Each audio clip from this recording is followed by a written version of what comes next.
আল্লাহ কবুল করে নাই। বিড়ালের অভিশাপে মানুষ ফকির হয়ে যায়, বিড়ালের অভিশাপে মানুষগুলো ধ্বংস হয়ে যায়, বিড়ালের অভিশাপে দুনিয়ার সংসারের মধ্যে অশান্তি লেগে যায়।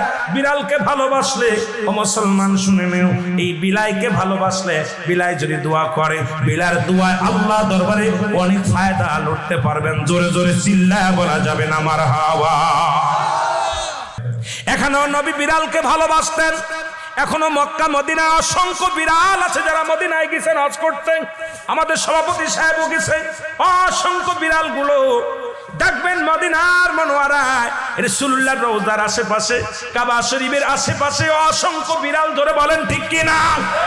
এত সুন্দর বিড়াল যারা মক্কা মদিনায় দেখে আসছেন তাদের কাছে জিগাইবেন বিড়াল আছে কি না আছে। এই বিলাইদেরকে ভালোবাসবেন, বিলাইকে অভিশাপ দিবেন না।